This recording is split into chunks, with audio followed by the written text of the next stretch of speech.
Bonjour chers frères et sœurs. Je n'ai pas l'habitude vraiment de répondre à tout ce que je vois dans les réseaux sociaux. Mais je pense qu'aujourd'hui, il y a plus qu'urgence d'en parler. J'ai été écœuré, sidéré de voir qu'il y a des personnes qui se disent entre guillemets chrétiens qui ont fait des vidéos dans lesquelles ils sont en train de dire où sont passés les hommes de Dieu.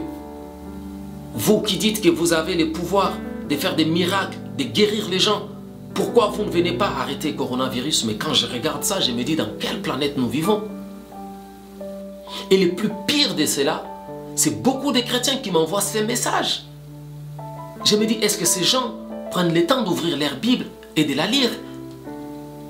Cela n'est pas le rôle d'un pasteur. Un pasteur n'a pas le pouvoir d'arrêter un fléau. Ne vous souvenez-vous pas des enfants d'Israël en Égypte?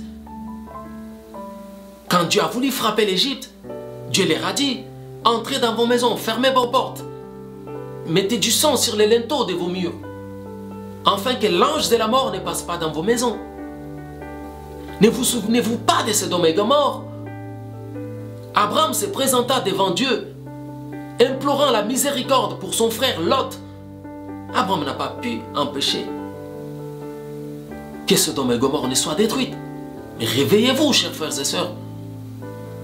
Ne vous souvenez-vous pas de Noé? Son rôle n'était pas d'arrêter les déluges. Son rôle était de construire l'arche afin que les âmes qui devaient être sauvées et tout ce qui devait être sauvé soit sauvé. Un chrétien qui demande aux hommes de Dieu de venir arrêter les fléaux, c'est un chrétien qui n'a rien compris.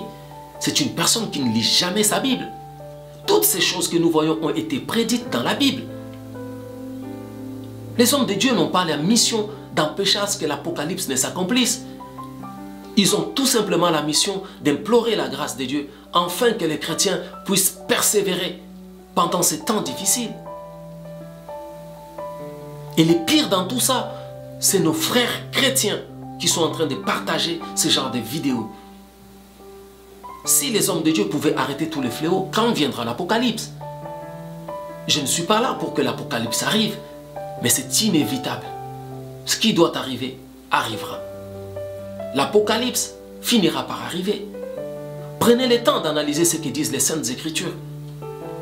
Ne parlez pas sans analyser. Voilà la raison pour laquelle aujourd'hui, nous sommes face à des prophètes Dieu. Des prophètes qu'on peut entendre et non jamais les voir. Où est-ce qu'ils sont à Paris? WhatsApp. Je sais que ma Bible me dit qu'il n'y a qu'une personne qu'on peut entendre et qu'on ne peut pas voir. C'est le Dieu Tout-Puissant, créateur du ciel et de la terre. WhatsApp a créé des prophètes Dieu, des prophètes qu'on ne peut qu'entendre, qu'on ne verra jamais. Beaucoup de messages, des prophéties circulent aujourd'hui sur WhatsApp. On ne sait même pas qui est derrière ces messages. Mais comment pouvez-vous écouter ce genre de messages où on vous dit que Dieu m'a montré qu'il faut ouvrir la Bible, prendre les cheveux et boire? Mon frère, ma soeur, si tu lisais ta Bible, tu sauras qu'il n'y a qu'un seul nom qui sauve, c'est le nom de Jésus-Christ.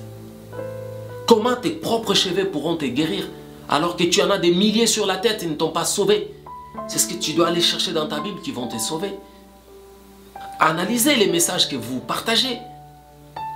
La Bible dit, ne méprisez pas la prophétie, mais examinez-la, prenez ce qui est bon et laissez ce qui est mauvais.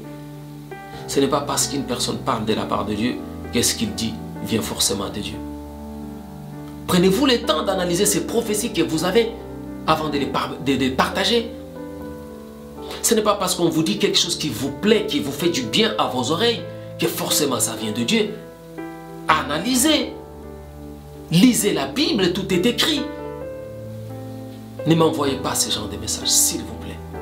Si vous voulez les partager, trouvez d'autres personnes. Mais moi, laissez-moi tranquille. C'est mon point de vue. S'il y en a qui sont réconfortés par ce genre de prophéties, eh bien, fortifiez-vous avec ça. Parce que chacun est libre de faire ce qu'il veut.